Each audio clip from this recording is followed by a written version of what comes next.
Welcome back to the Line Podcast. My name is Aaron Alexander. This is a place that we bring together the world's leading experts in all things health and wellness to help you optimize your mind, body, and movement. This conversation was a very valuable one, especially in regards to the time. It's very germane to the times. I just learned that word, germane. Very excited about using it here. Today's conversation was with my friend, Ashley Stahl. Ashley has a background in counterterrorism. She worked with the Pentagon for several years, preventing bad guys from doing bad things. And we got to get into some of that in this conversation. She had a pretty major pivot or transition in her career, where now she is a career coach. She is a regular columnist for Forbes. She's been featured all over the place, including Wall Street Journal, Huffington Post, Time, Newsweek, Fast Company, Fox. She's great. Check out her TED Talk as well. She is an inspirational figure, and I'm so grateful to get to have shared some time with her. This conversation is just so especially relevant for now. So many people are going through such transitions in their lives and their careers, and I think it is incredibly valuable to enjoy, appreciate, find purpose in the work that we do in the world. We spend most of our time sleeping and working, ultimately. So if we're not sleeping well, if we're not working well, then what the heck are we doing here? So this conversation gets into really defining what it is that lights you up and how we can start to pivot or transition our lives into that space with more regularity. Thank you so much for reviews on the iTunes or Spotify, wherever you listen to this. Thanks for grabbing the Line Method book. If you have, it's such a cool thing to get to be a part of y'all's growth in your physical experiences. So if that book has helped you, I appreciate you sharing it on the gram or send a review, whatever you do. Thank you. Here we go. Back to the program with my girl, Ashley Stahl. Pow.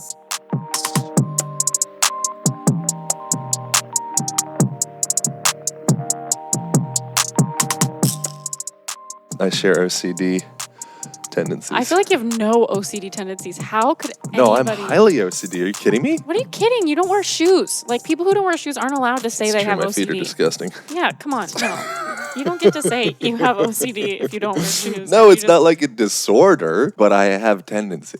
I feel like everybody has tendencies, but you have a what is that, a guitar, a banjo hanging? What is that? That would be an ukulele. A ukulele. Yes. You have a fucking ukulele hanging in your house. You're thinking about making a plant wall. You walked across the street with no shoes. You have no OCD. You're just a human. What is the originations of OCD? My sense is it would perhaps come from a sensation of feeling out of control and then seeking some type of external validation of feeling like I'm in control of my environment. Yeah, it's like a safety thing. I feel safer if I check that I lock the door or something. I don't know. Have you dealt with things of this sort in your world? I think my dad's side has some mental illness, and I feel like it got diluted by the time it hit me. Oh, good. And so I have little remnants where I'm like, oh my God, there's definitely a family member who's all in with this little thing that is annoying to me. Mm-hmm. Do you know what I mean? I do know what you mean. Yeah, just like a little shred, little feather in the wind. How was your experience with birthing this new book in relation to getting all of your socks well ironed and organized? Oh, no, I don't have getting that. The floor swept and whatnot during writing? Well, first of all, cleanliness I value, but it's more about clutter. I can't have a lot of things in my input, in my eye, but I can throw a bunch of jumbled stuff in the closet, and as long as I don't see it, it's not happening. Oh, good. That doesn't get me. I understand this. Yeah. Do you? Yes, and I have a regular clearing of that stuff, and it feels very gratifying.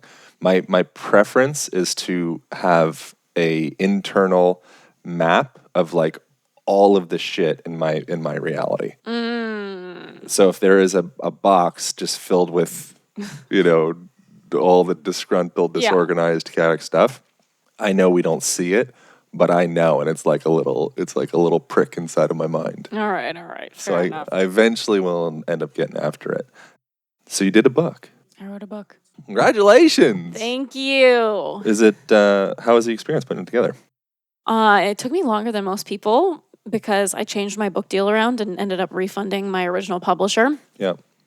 But I feel like I needed that extra time. And what's so weird about it is that even though I got the book deal 3 years ago, it really came together in the last 4 months of writing the book where I got clarity. And it's tough because I feel like you could relate. Like there's so many days where I would stare at the blank screen with the cursor and the whole day I would carve out for writing the book would just go nowhere. Like I just couldn't get words out of my fingers. Yeah. I genuinely felt like I just learned that the creative process requires you to have those days where you just can't get anything out of your fingers. And I stopped seeing those days as a waste of time or a loss, and I started seeing them as just part of the process as a writer or as any creative. And I feel like any judgment you have on the days that you're not outputting, it's like we're not a walking assembly line. We're not a walking robot.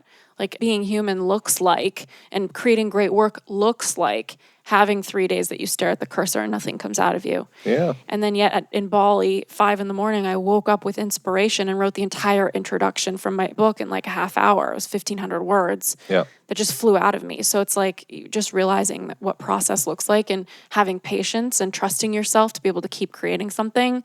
That was huge for me writing this book. And perhaps those moments are a incredibly valuable incubation period of sorts for those ideas to be able to spawn and germinate and come to life. Yeah. Because I think that I'm reading a book right now by a guy called David Epstein called Range. And one of the topics that it gets into, which relates directly to your book, is the value of giving yourself spaciousness and time and incubation period in order to allow different seemingly disparate ideas to kind of come together and aggregate to eventually be able to coalesce into something meaningful, as opposed to the kind of argument they make in there is early specialization can lead to long-term, you won't go as far if you don't have that incubation period to be able to collate all those different ideas. So if you start golfing at a young age and that's your whole thing, blinds you. Yeah, or a musical instrument, like it's a great idea to play the piano and the kazoo and the drum and all that, and then eventually you come into the thing that you attain mastery with because it's like the perfect match fit for you. Yeah. And I think it does relate with careers as well. People that specialize too early, sometimes they can almost have like a stunted growth compared to the person that seems like, oh, they're off course, they're crazy all over the place. Yeah. But they're giving themselves that time to create that perfect match fit in order to really sink their passion into. I love this. I wish I saw this research before I wrote my book because it's just validating a lot of argument I have. And I think one of the most damaging little sweet spots that people have in their career based on how they show up, they can really misstep, if there's such a thing, is when they're in between with where they are and where they're going. Like your relationship with that in between, I think, is where a lot of either damage or clarity can happen. I think the people who are holding on to a plan for the sake of it, or they're yearning for an answer in their career, or they realize they have that residue of like, I don't like my job or I don't like my business. If you're reaching for something, and it's not to say that you need to be a perfectionist and grab on the perfect next idea, but if you're just reaching for the sake of reaching and having an identity of something, there's so much damage there versus seeing that in-between space as like a calibration, experimental period where you're going to try things on. And sometimes it means you have to like change your business or your job, but most of the time it just means that you need to have conversations, collect information, reflect. And like, even for me as an entrepreneur, whenever my business gets like boring, for lack of a better term, wherever I feel like there's a plateau, which I'm very rarely bored because I'm constantly like stimulating myself with all sorts of different ideas and things. But I always think to myself like, oh wow, I need to just have another conversation. I just need to talk to more people because this is the fastest path for me to reflecting. And I feel like what we're doing in our careers, or what a lot of people get in their job, is kind of the equivalent, like on this idea of this research you're sharing from the Range book, is the equivalent of saying like the first person you meet and date, like you need to marry. Yeah. And that's like what we're doing to people with their job as a society. We're saying like the first thing that you find, you should be going upwards with it. And it's like, what are you talking? We're not linear as humans. This approach doesn't make sense. And I feel like that research you're sharing is very much like an idea of being narrow-minded versus experimental. It's the and. It's like I'm holding this mastery and I'm not so short-sighted or narrow-minded that I'm not going to open up to the vastness of who I am and the options that are out there for me and the conversations I could be having to explore what may look like a different version of this thing. And I think that's the biggest thing, is most people are just a couple millimeters off in their career. If they don't like something, but they like other things that got them there in the first place, it's like usually you don't need to completely rework. You just need to kind of tweak. Yeah. I think life can be quite confusing because how does one know when you need to stick it out in this relationship to get to the good stuff, or stick it out with this job or this idea. I think Malcolm Gladwell was good about kind of like spearheading that idea. Maybe it was Seth Godin. I think it was Malcolm Gladwell. I think he's got a whole book about it, actually. But a key to being successful is knowing when to quit. Mm-hmm. And knowing when, letting go of the sunk cost fallacy, or whatever that term mm-hmm. is.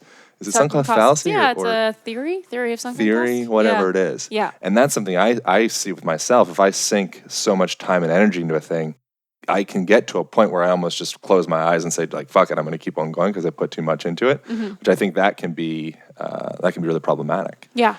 So how does one know mm-hmm. whether the sunk cost is worth it? It's time to bail. It's time to keep going. Is there any kind of... Yeah, I love that question because I feel like it's the number one thing, right? Like people who go to medical school, they're like, I spent $250,000 to have this degree and now I don't want to be a doctor. Are you kidding me? Right. Here's the thing. Like your career is decades. Like you're going to be here, especially with the way that things are going with research, we're going to live longer. So it's going to be decades on decades. Like most people in the retirement age right now is getting later. So if you are in your 40s right now, you still got 3 decades left. So if you're going to hold yourself hostage based on 4 years of an investment for decades to follow, like that actually doesn't make sense. That's number one. That's great. And number two, your degree is here to serve you. You're not here to serve it. Your experience, it's here to serve you. Like you get to use it and do something with it. You don't become a slave to your experience and make something fit, try to make a square fit into a circle or whatever that expression is. Yeah. And I think even further than that is realizing, and I think this is the biggest misunderstanding, is that there is a way to make sense of where you've been in the past with where you're headed in the future. And I think it's on the job seeker, if you're in the workforce, it's on the entrepreneur to figure out an elevator pitch and a narrative that makes sense of their pivot. But I think the biggest, it's such a harsh word to say failure, but I think the biggest failure with people not making that change is not learning how to talk about that pivot, not learning how to see what are the core skill sets that I've been using in the past that are super relevant to where I'm going. I had a doctor who was a client who didn't want to be a doctor anymore, which is why I think this example is coming up. And she loves fashion. She was a multifaceted human, which I feel like we all are in a lot of ways, And here's the thing, like, your skill set to me as a career expert is so much more relevant than your interest. Like if you're interested in self-help, or if you're interested in film or politics or whatever, that's a backdrop. That's the room you're standing in. That's the conversations happening around you. But what's more important is your skill set. Like, are you using your words throughout the day? Are you selling? Are you a fitness trainer? Do you value motion? Like, do you need to be physical? What your skills are, where you have a natural zone of genius, that counts to me more than your interest. What you're passionate about, what you love, that stuff matters, but it's totally secondary to who you are, what your skills naturally are. So I would say when it comes to the question of should I stay, should I go, I think the bigger question to ask is what is my core skill set? I have 10 that I talk about in chapter 2 of my book, and I could go into those for sure. Yeah. But once you get clear on what those skill sets are and you choose what one you sit in, and everybody out of the 10 that I've come up with based on the past decade of research I've done, out of the 10, people will usually say, oh, I kind of identify with 3 or 4 of these. It's like, yeah, but you lead with one and you're a genius at one. And when you really tap into that one, and there's many ways to express a skill set, like my core skill set is words. You probably have that one as well because you're, very vocal with, having a podcast, having a book, putting things out there that rely on your ability with words. And that informs my career. So for the person who's making a change, I would say once you get clear on that, learn how to talk about your core skill set in your next position so that you can make that relevant, carry the thread of the past into the future. If you aren't using your core skill set, that's the clarity, and being able to talk to people about some skill sets you've used that are very relevant to where you're going and letting them know you have clarity that this is where you're at your best and they need that. That's where you're making an impact. So for the note takers, I would say core skill set, since I already talked about words, we can just say is words. So that is the writers, the speakers, the authors on the entrepreneurial side. It's also in the workforce, the content creators, it's the editors. I'm trying to think what else there is. Oh my gosh, I love that you use like massage tools as your podcast. I'm a complete weirdo. Yeah, I know. Yeah, I didn't notice that about you. I've been around you like long enough.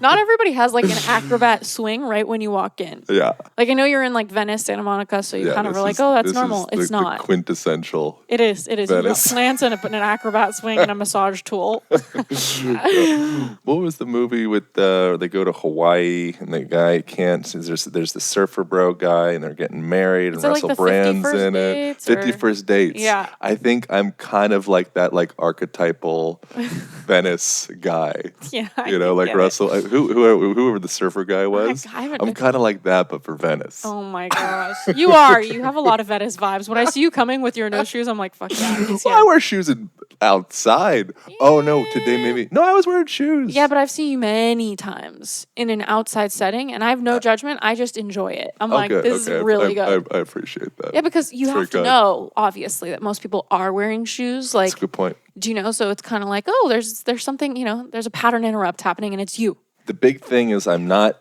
going out of my way to do it to be on brand. No, I promise. You're being yourself. It really feels better. No, you're not like those kids in high school that are like, I'm going to be unique and dress emo, but really you're not unique because everybo's emo. That's not you. Yeah. Well, you're you. That's very kind of you. You're a special brand of person. Like, I already know. So, like, you're not.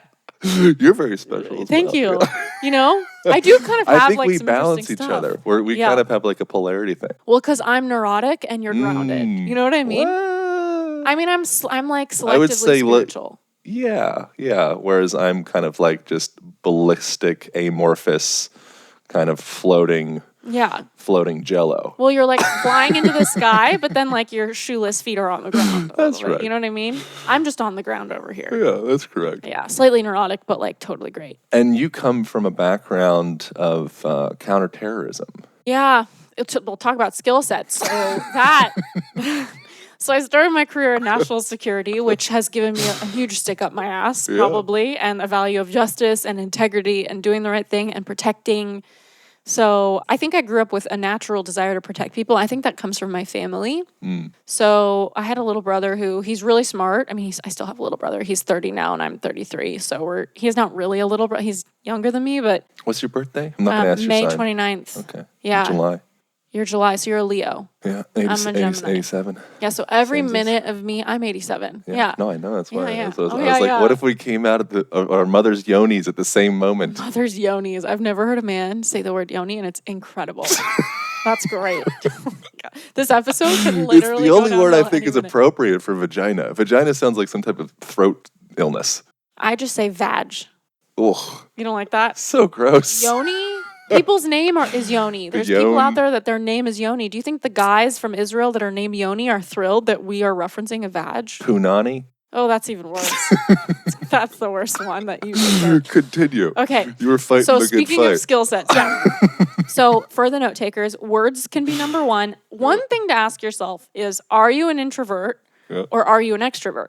Because if you're the words core skill set, for example, the external way of using that could be in the workforce, like a business development person, a talent agent, somebody who's using words to turn it into money in their bank account. Like that skill they have is translating. The introverts are going to use words as if they are writers.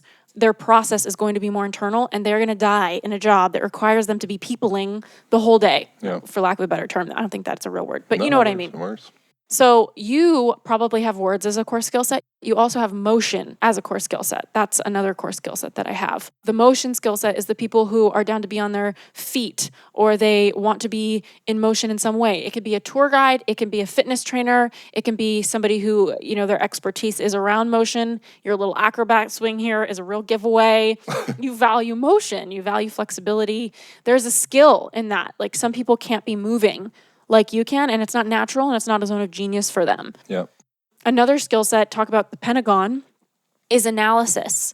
So the analysis core skill set is so much more about the researchers, the people who are obsessed with answering the question why. They like to collect information. They're detail-oriented, the economists. So for me at the Pentagon in my early 20s, I was sitting in the analysis skill set. That was what was expected of me. That's who I had to be to produce the results. And if I look back, I did an A- B+ job. Obviously in the government, an A- B+ for me is like an A+ because there's a lot of like low performance happening in the government. Like they don't fire people, they just reassign them, which is like really terrifying. But I did a great job in my job. I got good feedback and I wasn't working in my skill set, so I was drained. I was drained. The job was asking me to be somebody I'm not. Yeah. And if anybody listening right now is overriding who they are to perform in their job and deliver the results, that's just not sustainable. And that's why you don't like your job. That's like one of the number one reasons people don't like it. I will say, if you're working outside of your core skill set, figure out what it is and learn how to talk about the ways in your job. Like if your job is a pie and 80% of the time you're not doing something that aligns with where you're great, find that 20% where they are calling forward that core skill set for you, where you have a gift, and learn how to talk about that in your next position. Because your resume is a game of real estate. It's a marketing document. It's not somewhere that you like vomit everything you've ever done. So if you can look at your resume and say, all right, even though 20% of my job was me using the skill that is really relevant to the next thing that is relevant to me, I'm going to make like 70% of my resume, if I can, about this skill that is relevant for my next thing. So you've got words, you've got motion, you've got analysis. Another core skill set is service, number 4. That one is about being a helper, a humanitarian, a nurturer. The problem with the service core skill set for people who think, yep, that's me, is you just need to ask yourself, like, is that coming from trauma or wounding, or is that truly inspired? Because, and I would ask that question for any of the skill sets, along with whether you're an introvert or an extrovert. Because if you're coming from wounding, usually you just learned how to be a people pleaser out of necessity, and it's not who you are, and it's a skill set you've forced yourself to hone and that you have a natural ability with now. And it can be both, you could have some trauma that's also informed a skill set, but it's important to just know that. Another skill set is building. So the building core skill set can be quite literal. I mean, these are all just not only tactical, but they're energy fields that you kind of live in. So the builder can be literal, like a construction worker or a mechanic, and can be more figurative, like a web designer or somebody who's, building something in theory. Another skill set, number 6, I would say, is innovation. That core skill set is for the intrapreneur or the entrepreneur. That's the person who's the creative problem solver, who is usually second in command, or they'll rise in the ranks quickly because the entrepreneur needs it in their company. They need somebody who's highly creative and visionary like them. And I think the difference is the entrepreneurs usually will be their own boss if they have a visceral pain around freedom, like they need creative freedom, they need time freedom, and they have a very good relationship with risk and financial risk. So I think those are the kind of a couple indicators that will make you channel the innovation skill set one way or the other, the intra or entrepreneur route. Another core skill set I would say is numbers. I mean, the number crunchers.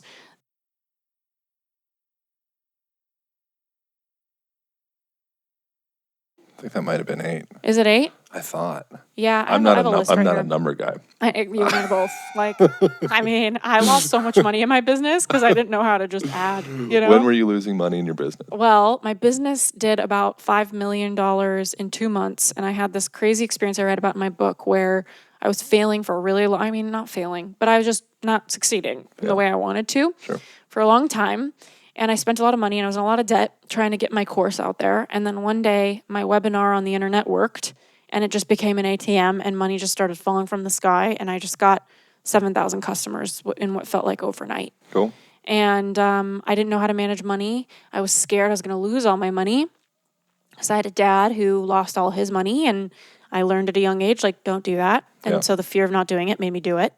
So I did all this stuff out of the fear of losing money to make sure I didn't lose money, like hiring lawyers and turning off my funnels and taking a pause to make sure everything was quote unquote right. The justice valuing, integrity, Pentagon working girl in my early 20s wanted to make sure my business was... Why would you turn off the funnels, as in email funnels, I'd imagine? My email funnels, my webinar, my ads, because lawyers were like, look, you're making so much money. We need to make sure that you're playing by the rules here, because when you scale an online business, there's a lot more consumer rules. And I was scared. Oh, interesting. Yeah, turned it off, hired a team of 10 to support it. And then by the time the lawyer said, you're good, I turned it back on and the ad algorithm had changed. And I kept my team alive for about a year, just paying a lot of overhead for everybody. And I couldn't figure it out. I couldn't figure out how to make my ads profitable anymore. Interesting. Yeah. So the faucet turned off. The faucet turned off. How fascinating. Yeah. And I think there's a lot of things that they say with entrepreneurs who, I don't know, it's like we say, if you did it once, you could do it again. Sure. But I think the real thing should be, if you did it once in that way, there's got to be another way for you to do it again, because competition, the market changing, new tools, saturation. What were the overarching principles that brought you to the ideas that you were able to form based off of the present scenario? That's a great question.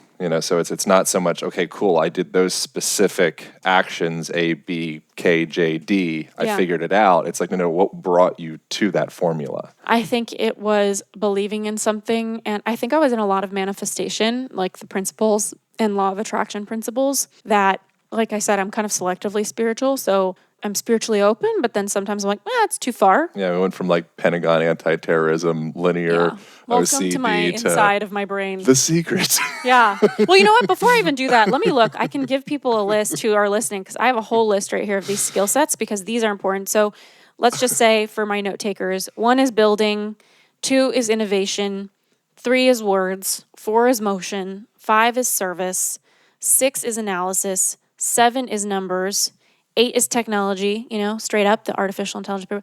9 is coordination. This one we forgot. The people who coordinate everything, bless their heart. Like I couldn't even put my life together without them. It's a salience network in the brain. Yeah, I don't have that network. That one didn't work. Not working. Okay. And then 10 is beauty. These are the people who just look amazing and they create interior design or makeup artists, whatever. I love those people. Yeah, I love those people. I actually have that. That's like my secondary one, but not my primary one. And you'll know because you'll see my place and be like, that's so beautiful, except there's this like weird gash in it, Can you give me any secret, covert information about the government?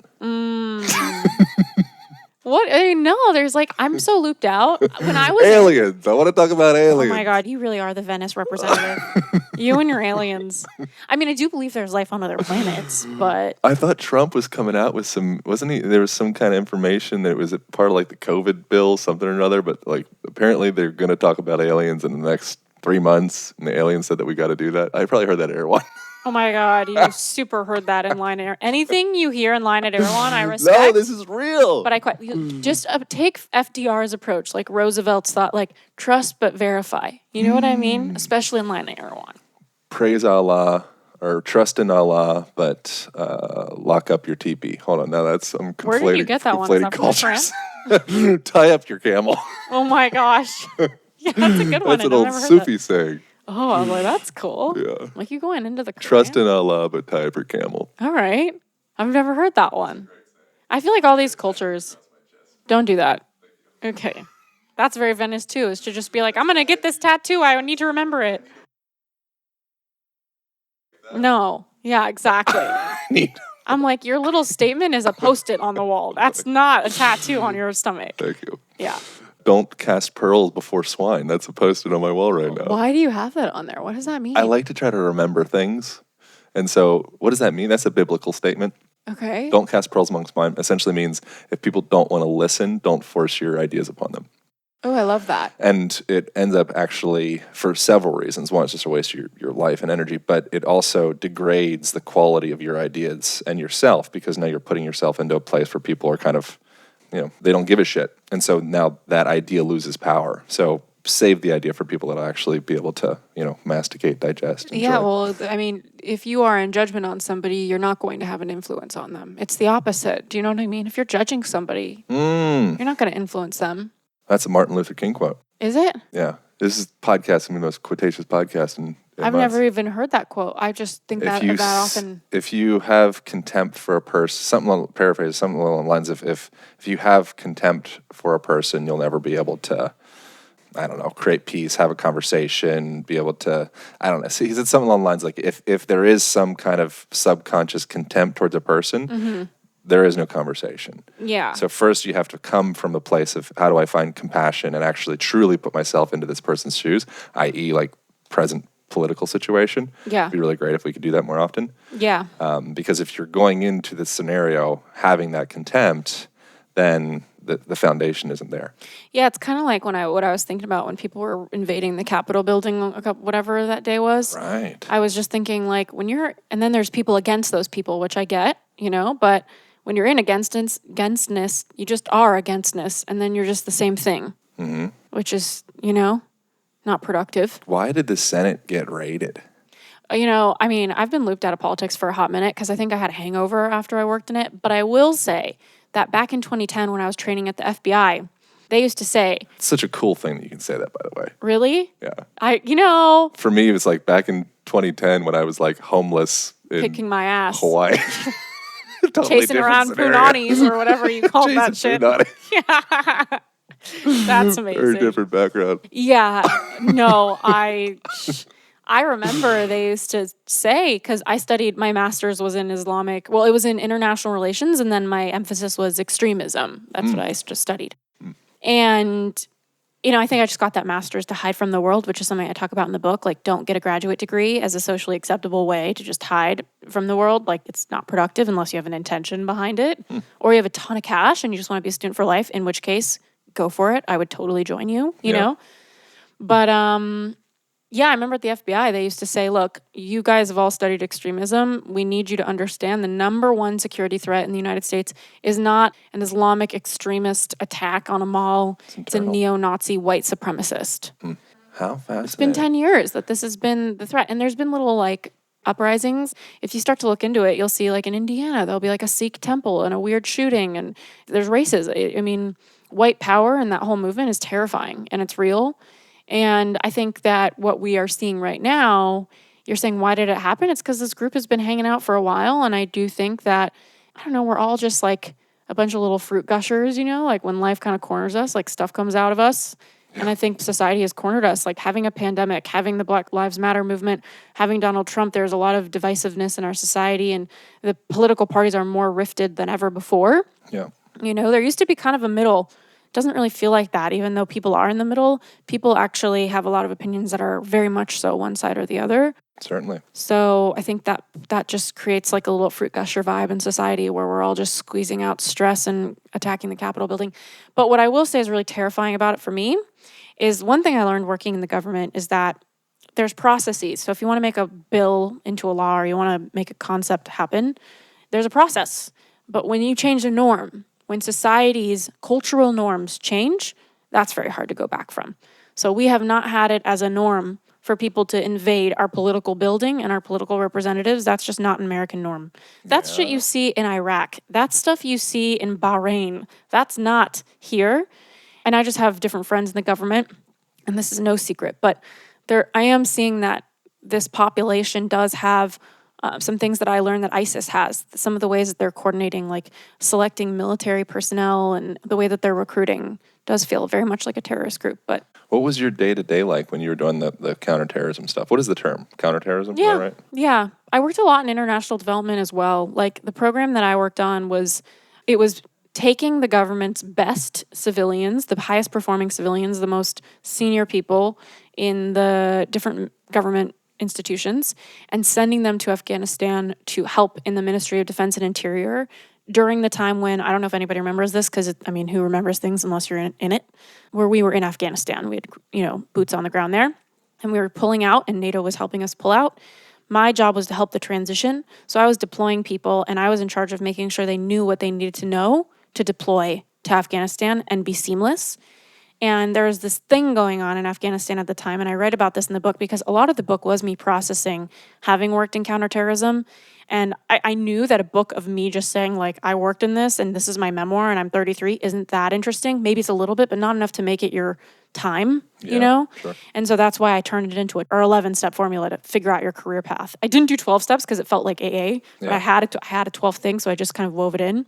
But that was what made me do it. And so one thing that I did process was there was this thing called insider attacks happening. So I started deploying people and teaching them. And I wasn't their teacher. I just hired people to teach them. And a lot of it was intelligence and counterterrorism stuff to make sure they were safe in the country. And we taught them how to transition into a country. And one thing that started happening was this thing called insider attacks, where instead of them being paired with somebody in the Ministry of Interior or Defense out there and helping each other better govern so that the transition of us pulling out was smoother, what was happening is they would come to work and their counterpart would shoot them in the head. So it's insider attacks. And so I would deploy people and just, hope that they were okay. So the counterpart was like a spy or something? No, it was just somebody who wasn't down with the American government being a part of their process, Oh, the counterpart, they were from the other country. Yeah. Okay, I thought they were inside on the same. No, so we were pairing our officials with high-level officials in their government to teach them what we knew and for them to plan with us to exit their country. And they don't want us there in the first place, a lot of them, You ever heard of the book Economic Hitman? Uh-uh. Oh, I'd be very interested in hearing your your perception of it. Essentially, apparently economic hitman is a term. There might be some other term they use, but that's like I think the slang term for this position in the government. And I think it's essentially like an ambassador of the United States that goes over and negotiates deals. We want something from your country, and there's this tiered 5-step, 4-step process that they go through, where the first thing is like, okay, just give us the thing. The next thing eventually turns into, I forget exactly what they were, but eventually, the final thing would be, assassination, or there was like this step-by-step process of like, eventually we're going to get the thing. And oftentimes it would turn into us creating an industry at that place, almost like pinning the country into this position where it's like, okay, we're going to create this industry there, this whole infrastructure. We're going to build it, so we're going to get paid to create it. And then we already know, so this is this book, and this guy, and people can look up the book, that you're not going to be able to pay that back. It's like set up for collapse, and then we will own you eventually. And it just goes through this whole There's a lot of argument about us in China and like the amount of bonds and, that they own and the amount of real estate. And I mean, there's so much. I feel like that's such a fundamental government move. Yeah. And I don't feel very educated in politics. I don't even feel very educated anymore in counterterrorism. Like every 5 years, somebody in the workforce, a core skill set they have is going to become obsolete. It's not going to become relevant to tomorrow's world. And I do feel like my degree in some way is kind of irrelevant. Like maybe not the skills I learned through getting the master's and stuff like that, but the content I learned. Yes, history repeats itself. It's cool to know history. But first of all, I'm human. What % of memory do I have to really retain everything I learned?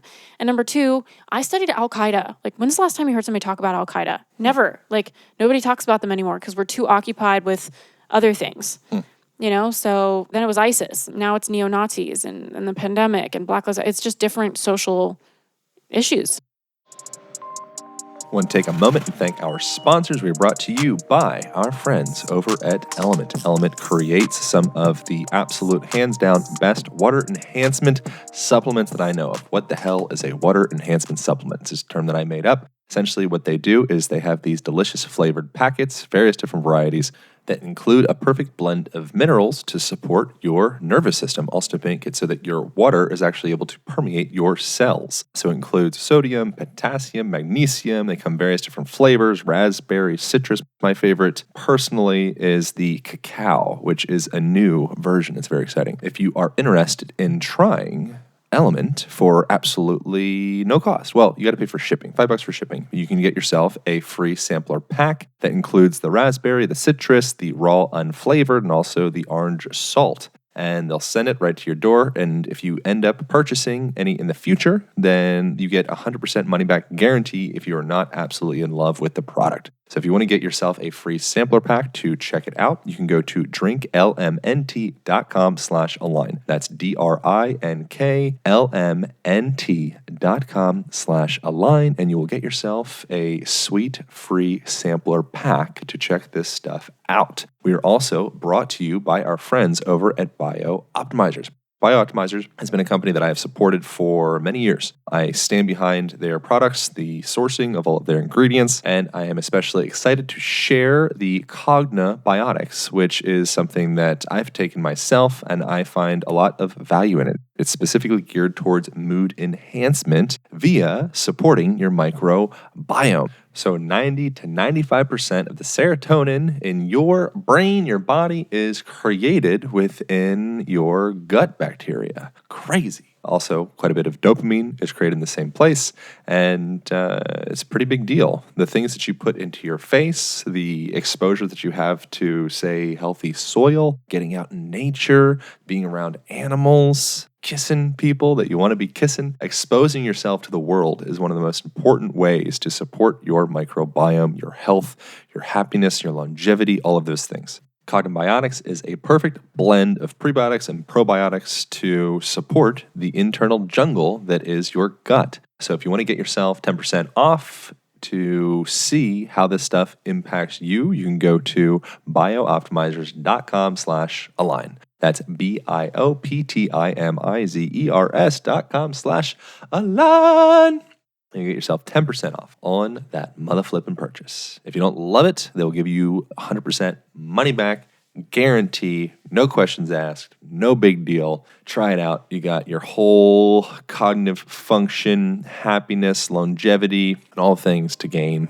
And you got absolutely nothing to lose. So check it out. Biooptimizers.com/align. Here we go. Back to the program. Pow.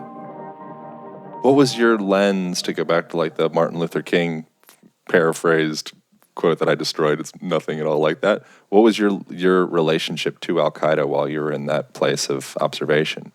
Were you like, was there contempt? Was there, what was your mind like? That's a really interesting question. I mean, I used to get intelligence reports all the time, and I moved from the Pentagon to working in the private sector, providing intelligence to Fortune 500 companies who operated around the world in high-risk areas. So I would work with the government to get intelligence information and report to the CEOs of large companies, and they would trickle it down to their staff. So my relationship, why this is relevant, is I used to get intelligence reports that would be like a terrorist trying to blow up a flea market, but then they accidentally detonated themselves. And that, like, I hate to admit this, but kind of like made me chuckle, which is kind of sad. Like, as a human, I shouldn't be like laughing, but it did make me chuckle. Like, on your way to kill a bunch of people, you killed yourself and removed the problem for everybody today. Yeah. So I do think you get a little bit hardened working in that. Like, you have to put a coat around your heart. Like, it hurts. And I had some people deploy that didn't come home. So you have to learn how to separate your emotions from your work. And it's really a masculine thing I had to learn to compartmentalize, because I feel like men are kind of like one switch, the masculine at least, it's on or off, like they're focused or they're not. And I feel like with women or the feminine energy, I know I'm like very heteronormal right now, but it feels like we're like the NASA switchboard. You know what I mean? Like you turn on this button and it makes you feel good, and then turn off, and then you didn't turn on that one, and now I'm not sure. And I feel like that in my life. I don't know. Yeah. My next curiosity with you is what was it like in that? And we'll come back to the book as well. It's just such an interesting thing. And it is the foundation for what brought you to the book. So it's, it opens up my first day at the Pentagon. It's all relevant. Yeah. So what was your experience as to not offend anyone, a feminine person, but being a female in that situation?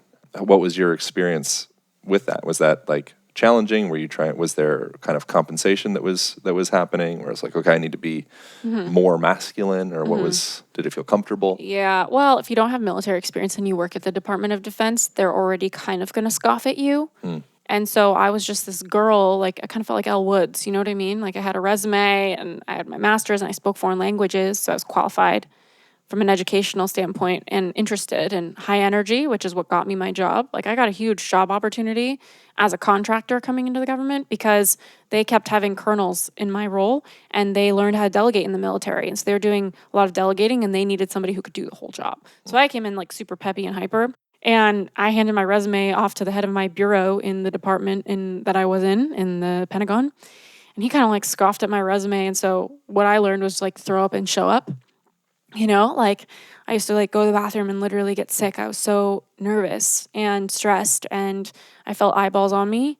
And yet there were only a couple people in the government that made me feel kind of like that stereotype. And I opened my book up with my first day at the Pentagon where I wasn't given a desk by the guy that I worked with. And the guy that I worked with had the same job as me, but he was getting paid 17 grand more than me for the same job.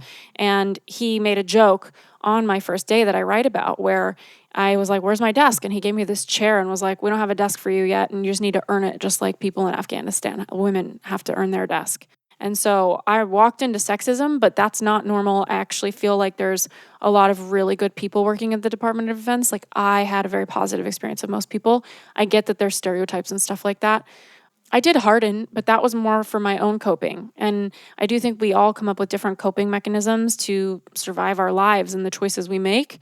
And we stay in those things if they're kind of in that dangerous middle ground. Like we're not miserable enough to make a change, but it's taking away or chipping away at a piece of who we are. And I think, my wish for anybody listening to this podcast would be to realize like the middle ground and that lukewarm feeling is like an inner alarm that you can start to notice something's not syncing up for you. And can you do something about it? Or do you need to actually make a change? And can you spare yourself that misery a few moves down the board and start taking action right now and creating that in-between gap that we talked about of being creative, of collecting information, because you can't collect information while you're closed. You need to be receptive and get into that state. So Yeah, it definitely hardened me. I mean, nothing's going to harden you quite like really liking the people you work with and sending them on an airplane and then one doesn't come home. How does a person have the self-awareness to be able to investigate in and actually determine that they are hardened? And once they determine that, how does one start to soften that and come into, feeling safe or feeling their internal genius being able to whisper through, because there's the calluses have kind of worn off. I mean, my hardening was like an egg. Like, you could probably crack me at any time. It was just like this little shell around me. But I think for most people, like even ritual, I think softens you. For me as a woman, at least, like coming home, taking a bath, like visualization, like I kind of feel myself like when I walk into my house and I left the Pentagon, like turning into butter, like feeling that energy, like I'm softening here. This is where I soften. This is where I'm a human again. And I think not choosing careers that continually make you harden. And I think my career to go in the government is a misunderstanding that a lot of people also have a misunderstanding. We have high impact moments in our lives that really affect us and affect our career choices. And I had one moment I wrote about where I was living in France for a while, and I saw this guy hit his wife really hard in an alleyway. It was like pouring rain, and I didn't live in Paris. I was outside in the West. And nobody was on the street, and he was screaming at her, and she had this baby crying. It was awful, and I was like sick watching it, and I didn't know what to do. I didn't want to get involved. I wanted to find a cop. Nobody was out. He was yelling at a language I didn't understand, so I couldn't. I'm bilingual, so I couldn't even get to them in French. And the woman looked at me, and she has this baby crying in her, like a kangaroo kind of pouch for her baby thing. And it was like I wanted to save her and help her and protect her, but instead I just made a career decision about her. And it was that I'm going to protect people and I'm going to help. And because I had family on the East Coast during 9/11, it was like something about the wires in my brain just crossed, and I was like, I'm going to work in counterterrorism. Wow. And that's what happens for a lot of people in a different way. Maybe not my exact way, but you have these big moments in your life and you want to do something about them, and then you pull the closest idea you have that maybe is somewhat in line with it, but slightly off. And I think that is how we build our careers. You mentioned previously about the potential of making decisions based off of prior wounding. Yeah. Was that for you congruent with previous wounding, your choice to want to protect people? Yeah, I think first of all, I had a sister. My big sister passed away a couple years ago. So I had a sister who had drug addiction, and we did everything we could to help her. And eventually she was homeless. And I had a little brother who, like I was talking about, even though he's only a few years younger, he's always very much so felt like a little brother. And he was like a slower learner as a kid and needed to go in the special classes. Now he's like sharp as hell and like, creating so much in his life. But something about the school system just didn't vibe for him. And he was a slower learner, and I was very protective of him. And so I think that protectiveness was very innate. And I think when you pair that with, I have an ability to make people really comfortable. And I don't always, it's not that I turn it on, but if I'm uncomfortable, I can't be me, But it takes a lot to make me uncomfortable. Like people can be really weird and say weird stuff, and I can totally hold for it. And that was also, I think, me wanting to be a protector and me being great with people. The pair made me think I could be a great spy and do some good with my people skills. And to be candid, I've coached spies in my private practice ever since who are trying to figure out where they belong, and they appreciate me having been in the government because I can see them and get it. And they have incredible people skills just like I do. We have so much chemistry because they are so amazing at having conversations, at being fascinating, at making me comfortable, at making me interested. And I'm like, oh my gosh, I totally was onto something choosing this career path because I see me in you. I see your skills in mine. What's the raw materials for a good spy, and how does one develop their abilities to be a better spy? And would it be helpful to be a sociopath? No, I think you can't be a sociopath because you have to feel people to be able to get through to them. Like you really, I'm sure there's some sociopaths, but I don't see them thriving as much as the empaths. Because what you're really doing is you're going around the world, you're creating a relationship with somebody and turning them against their state for information. So you have to be so connected to someone, and you have to have had them confide in you to be able to say, this is actually who I am. You're making a risk. You're risking your life saying that. And I'm asking you to go against where you live and share information with me and use what you know to help me with this cause. So you have to have incredible people skills, and you have to be really good at managing your nervous system, because you will be I don't think that being in intelligence requires you to always be kind of like on this, like, a car is chasing you thing. Yeah. A lot of the time, I think you're just behind your computer collecting information on a phone. Sure. Assessing information, advising people. But, I don't think it's as sexy as TV makes it. I think the missions that the television shows is one little piece. Yeah. And you absolutely have to manage your nervous system. So I think people skills and nervous system management are probably the two. And adventure, a sense of adventure. How does one cultivate the people skills part, specifically if your intention is to be an undercover spy? I think it's natural. That's a part of I think life. you're born with it. Really? Yeah. Yeah. I think you can learn to, if you've got some weird personality traits that aren't working, if you have no filter and that's hurting people's feelings, you can cultivate that. Right. But I think you have to be born with people liking to talk to you. Mm-hmm. And I've always had this complexity to me where I always feel for the underdog person. So even this one kid growing up... I have to disagree with that. Tell me more. Because your environmental conditions would form your ability to have compassion for people. Like that moment when you were in France and there was the abuse and all that stuff. Yeah. That was an impactful moment that incited some change in you to be able to cultivate compassion for that person in a way that some person that was just born compassionate or whatever, but never had that experience, they wouldn't be able to... Maybe they would.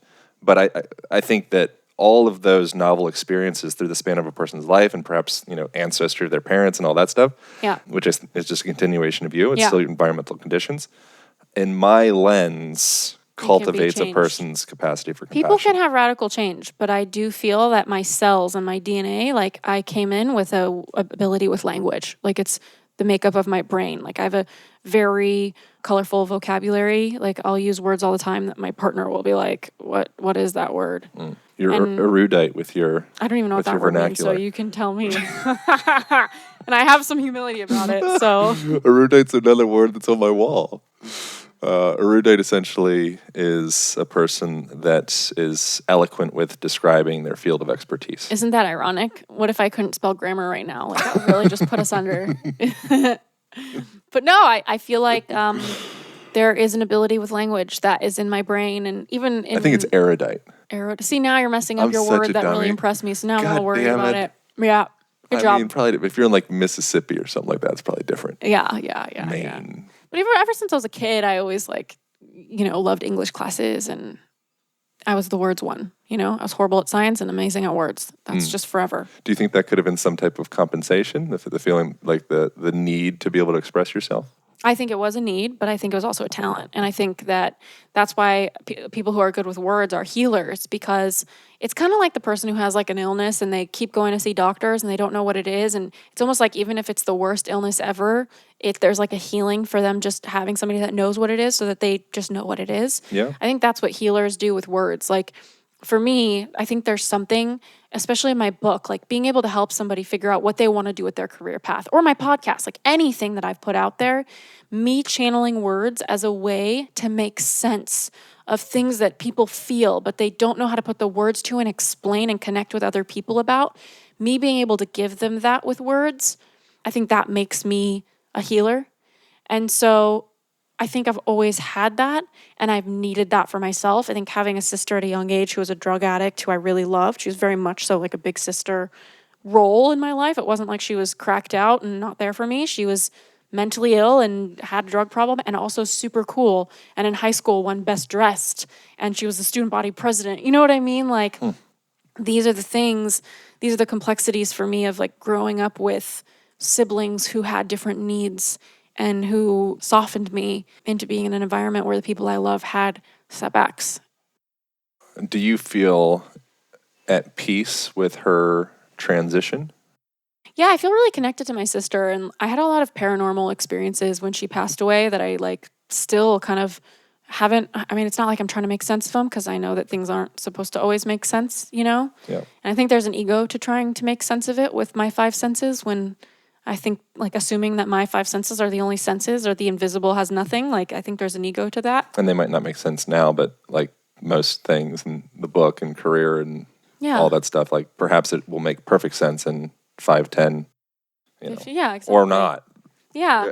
Well, I mean, think about like an atom, like for a long time in history and in science, like an atom couldn't be split, and then it could, and that meant so much more about science. I mean, things are always moving. Yeah. But with my sister passing away, I mean, I believe in reincarnation. So for me, I feel a lot of peace with knowing that maybe she'll be back and maybe I'll be back. I hold death really lightly. I don't want to die. I don't want to get COVID. Like, you know that. I'll pass on the experience. Like, no thanks. And if something happens and I'm going to die, I just hope I don't have any pain and I'm at peace with that. How has your perception of death evolved over your lifespan? Are you at a different place now than you were, 10 years ago? I think that I've always believed in reincarnation. So I've always thought that this place that we all are is just temporary and I'm like a visitor. So I've never, even when I was like 6, I remember my first memory that made me into spirituality was I was 6 and I would look in the mirror and I would touch my face and I would ask the mirror, who are you? Like I didn't recognize my body. Wow. Yeah. And it happened all the time. Like when I would go to the bathroom, I'd pee and I'd get up as a little kid and I'd look in the mirror and it did the same thing. I'd just kind of stare at myself like, who are you? And I was confused. I didn't recognize me. Yeah, I have a lot of different beliefs about reincarnation. But another thing is that made me believe in it more was when I went to school in middle school, I took French as an elective and I was fluent for no reason. Like he used to give us a homework assignment, French 1, and all these middle schoolers, picture these kids in like 7th grade, And he's like, describe a photograph of yourself. And these kids would like fumble and bumble through this photo, like je suis, like it was just awful, which is understandable. It's French 1. I just went straight through my picture. I described it with a vocabulary that was as if I was a French person. And my teacher pulled me aside and he said, where'd you learn French? And I said, this is my first class. Wow. So there's a thing that can happen. I wish I knew what the term was, but it's when you get some type of head, contusion, you get whacked in the head, it can flip a switch in the brain to turn on certain savant-like skills, like all of a sudden being able to play Mozart and Bach or being able to speak another language, and which to me, I wish I knew what that term was, but it's okay. The idea I've heard of it. Yeah, but to me, that is perhaps an indication that we already have access to perhaps all of the information in the world. Yeah. It's just a matter of kind of like clearing the channels to be able to allow that to express through. Yeah. I don't definitely. know. Yeah, definitely. And even I recently just watched a Netflix special called Surviving Death, and the whole thing was kind of out there for me, even for me. Like I'm pretty open, but the last episode of the series was about reincarnation, and it was about kids who would describe past life memories, and they would talk about exact names and places that were verifiable of people who had died and people that they were with. And one kid verified a bunch of photos. He'd sworn that he was killed as a little kid in another life. And he was like 3 years old having night terrors about it. And he verified the face of his mother, the name. I mean, it's real to me. I mean, that's what like they do with like the Dalai Lama and such. Isn't that like you're like finding Buddha, and Buddha's going to pop up someplace. Yeah. It's like there's like a whole process with it. Yeah, exactly. They take the kids to the place and they have the whole like testing ground for it. Yeah. Thank you so much for getting into all of these different. Yeah, I can help people with their career. I can talk about tangential directions. Yeah. So, winding back more specifically to book stuff, presently, I think now more than ever, I was watching the UFC fights a couple nights ago with McGregor and Poirier, and it was an interesting thing to see after the fights, the post-fight conference. Both of them seemed to not really give a shit, and both of them hinted at, or actually just overtly said, like, this is just a thing that I do. It's not who I am. Mm-hmm. Whereas I saw pre-COVID, I think most people, maybe it's my projection, but we're much more bound up with this is who I am, this career, this is what. Mm-hmm. And over the last like year, 9 months, I think there's been this kind of like untangling or unbinding of who am I? Yeah. And is this something I'm passionate about? And, where do we pivot from here? Like, what do I actually care about? Mm-hmm. And so I feel like your book is so perfectly timed, because I think so many people are going through, I would imagine would have to be the case. I mean, I am with me. I'm like, do I even give a shit about the podcast? Do I want to write books? Like, who am I? Is what I do matter? Yeah. So what a great thing that it's coming out at this time. Yeah, well, I mean, thank you. And I think there's some decades that happen in just weeks, you know, totally. and then there's decades that happen to create 1 week, you know, and right now it's like weeks are happening and decades are taking place during them right now. And the amount of progress and options, and I think it's about 15% of job postings in the next 5 years, the titles don't exist yet. So we're moving quick. And that's the thing is our parents' generations, they came into a world where change was not normal, where you take one job and you stay in it for 30 years and flipping around and changing, that was weird. Yeah. And you would stay in a relationship and not get a divorce, so help you God, you know? You get a job at the Ford factory and you get a mortgage and you get a dog and a picket fence and you're like, cool, we're in it. Yeah, now change is normal. And even if you read the book Sapiens, which I feel like you've probably read it based on you. Yeah, what was his argument? Reinvention is the one thing you need to have as a capability in today's world. Yeah. So, I mean, and that was the one thing I took out of it the most was just if you want to thrive, not just survive in the now, you need to be able to reinvent yourself. And so what I kind of came up with, and even for me as an entrepreneur, it's really impacted me because there's sometimes things I create with this kind of like selfish desire for leverage where I'm like, oh, I'm going to create this thing and then I'm not going to have to do anything because this thing is working and it's making money and it's thriving or whatever. Sure. But it's like, no, I know reinvention is the new normal and the internet's always going to be changing. Algorithms are going to be changing. Don't count on anything. And the great news about it is that we are dynamic beings and we actually get to be who we are. It doesn't have to be a bad thing. And so I think my book isn't just to say, this is who you are and here's what career you should pick. My book is really this 11-step roadmap to say, let me look at 11 different facets of who you are. The core skill sets that I just talked about are one of 11 different facets.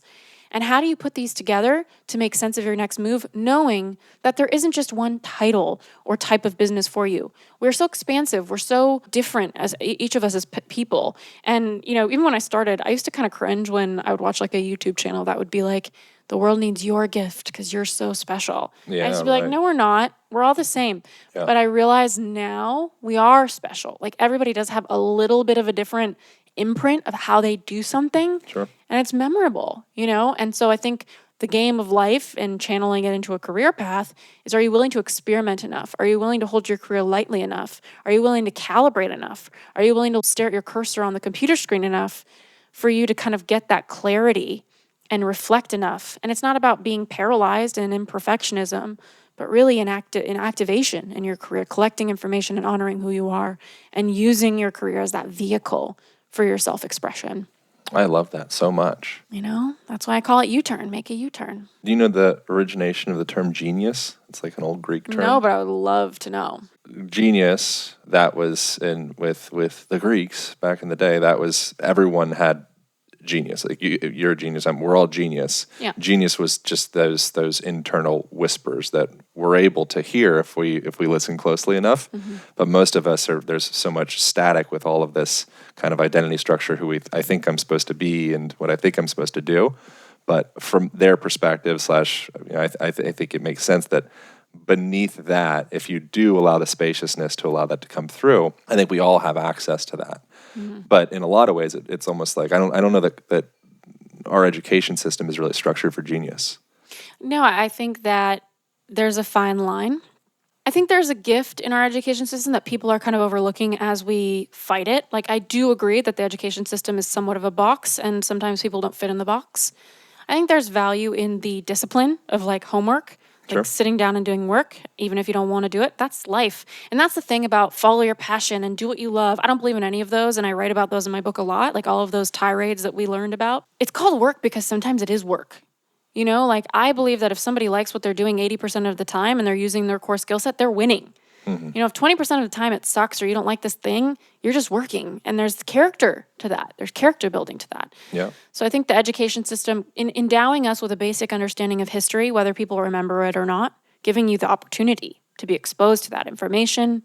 And if you want to take it in as a soul here on the planet, taking it in, endowing us with basic vocabulary, you know, so that we don't just kind of hopefully learn it, endowing us with basic math, like I think it's useful. But I do think that there isn't a space yet in the school system to honor kids who are highly creative in a different way. And I think it's more about the structure than it is about the thing itself. Like, I don't think there's a problem with the education system as a whole. I think we need new structures to accommodate other learners. Yeah. I wonder if you were creating the new school system and you wanted to break down a few fundamental overarching principles to guide the manner in which we learn as opposed to the things that we're learning, what would some overarching principles be for you? Yeah, I would say I would cut the curriculum in half. So I'd be like, how can we take the curriculum we're learning now and cut that time in half? And the other half is where it is like a full track where a kid clearly has talent. So if anybody was watching me in school, I had a gift with words, and I always have. And so I would have loved to be on a storytelling track. Like, put me on a track where I go so much deeper, learning like the hero's journey, learning storytelling, reading different books, like educate me further on this so I could go with it. And again, your argument with the book Range, it's like, show me range around this track. What are all the different ways of storytelling? What are all the different ways with words? Yeah. And so I would say holding space for what the education system has been and adding a huge amount of space for somebody to go deeper on where they're showing skill. Especially with entrepreneurs. I think just like creativity, innovation, problem solving, some kids are going to be showing signs of that and really honoring them and letting them do that. How does that relate to 37-year-old kids? Like, with What do you mean? people changing careers? Oh, yeah. Yeah, what would the overarching principles be on how to think, not like what to think specifically? I think the biggest thing on how to think is kind of just going back to my argument with your skill set. Like, really asking yourself at all times, like, where am I gifted and what are all the different ways I could channel this gift? And really taking it upon yourself as an individual to say, this is my core skill set, and now I'm going on a quest to figure out all the 100 ways I could be using this skill set so that I've given myself the options. Because a lot of people come to me and be like, I'm stuck. And I'm like, you're not stuck. You just don't have options. Go create options. If you feel stuck right now, it's because you have not created options for yourself. So then the question becomes, how do you create options for yourself? Well, you have conversations, you read books, you learn more information. New people are new options for yourself. I like the idea that it's like, what is it? I'm sure you know the saying. You either have money or time.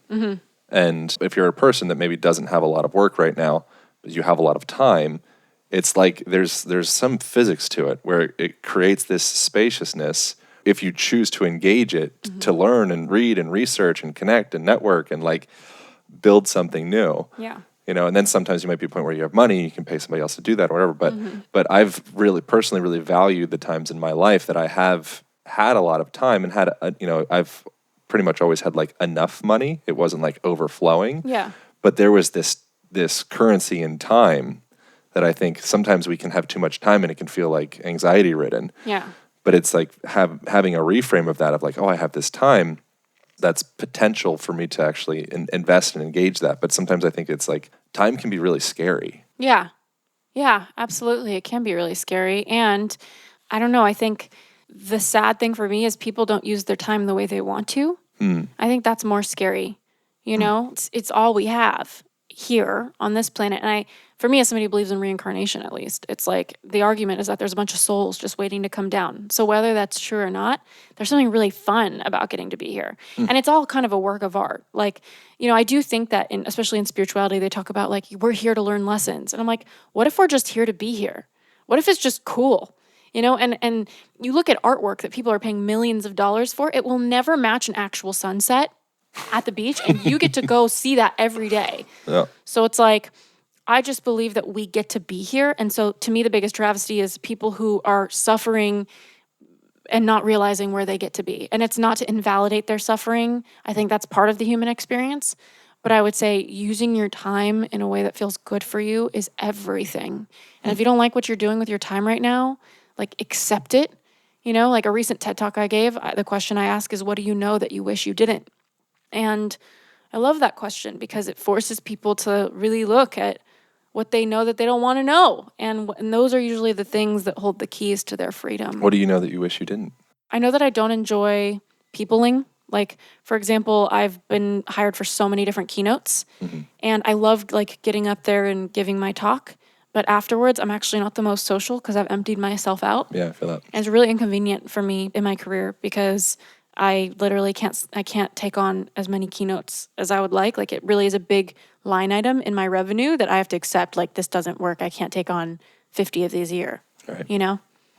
And it's really convenient. And it translates across my career, not being able to do people all the time. I'm too introverted. The last thing that comes up that as you're talking that I thought was just another interesting like tidbit was, do you know the story of Van Gogh and his like when he started painting and any of that stuff? About him like charging with a napkin with his painting? No. No, so he only started painting apparently from what I read when he was 27. And then I think he died when he was like 36 or 37. Yeah. So his painting career was like very short. A short decade. Yeah. And when he started painting, he was like, you know, scoffed at by painter people. And when he went to classes, they're like, you're going to need to like start with like kids classes because you're like really, really bad. And then eventually he started to kind of adopt and believe in his own genius or his own style. And it was the fact that there was that big, long incubation period of him just experiencing life different than anyone else. And eventually when he did find his spark, it was perfect. Yeah. You know, and it was because of that spaciousness of not being a painter that in fact lended itself to him being, you know, one of the most valued painters in the history of humanity. Well, then on that note, as we close out, I will leave you with an anecdote about Picasso for everybody listening. Perfect. Since we're on the Picasso train.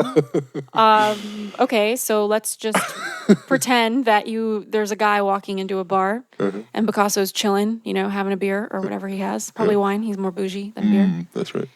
And he's scribbling on a napkin. And the guy comes up to him and the guy says, "Oh my gosh, it's Picasso. Like, can I just buy this napkin? I'm going to frame it." And he goes, "Can I buy that from you?" And Picasso goes, "Yeah, it'll be $100,000. And the guy goes, "What? It took you 5 minutes." And Picasso looks at him and he goes, "No, that took me my whole life." Yeah, I love that one.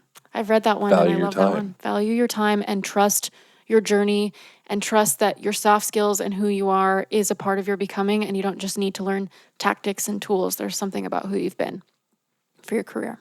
Perfect. Yeah, the end. Thanks so much. Yeah, thank you. What a great experience. Yeah, Thanks for we really covered a lot of ground. Went on a little Mr. Lemony Snicket's, Mr. Wild Toad's ride over here.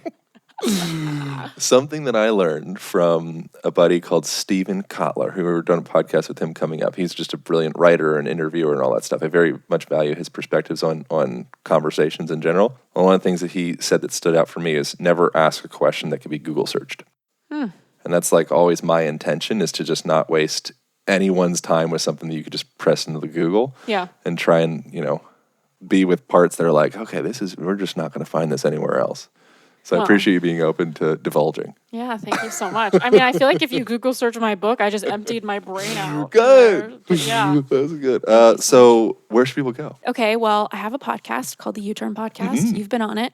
Yeah. YOU, turn. And then that's the name of my book. So you can go to uturnbook.com. It's YOUTURNbook.com. And I have a bundle of free courses that you can get when you upload a screenshot of your receipt there, which is really, really fun. It's like 25 hours of training on money mindset and business and clarity. Yeah. My sense is with anything that you do, you'll probably exceed expectations, is my guess. And something that I noticed in the book is it's highly readable. And there's like illustrations, and there's like roadmaps and shit.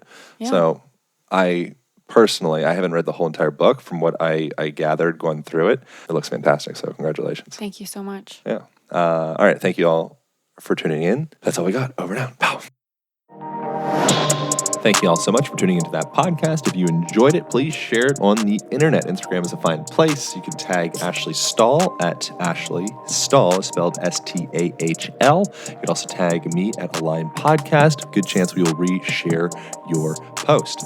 Also, if y'all are interested in getting yourself out of back pain and learning what the heck could be happening there in the first place, we created the exercise vault of all the different resistance bands exercises you could possibly need or want from the comfort of your home. They can be found at alignpodcast.com/courses. Go to exercise vault and you will find them. And a resistance band truly is all you need to stay in excellent shape from your home, hotel, or in a gym for that matter. It's something that I use on a daily basis. I've got one hanging from my door right beside me here, and it's the thing that I've been using most consistently for the longest. So I'm very excited to get to share my recipes of exercises with you guys, and all that can be found at alignpodcast.com/courses. If you got back pain, you got hip impingement, you got ankle impingement, shoulder impingement, those are the things we get into there, and also how to tone those sweet, supple, divine muscles of yours. All that's in the exercise vault, alignpodcast.com/courses. Thanks so much for tuning in. Enjoy your life. We'll see you next week. Pow.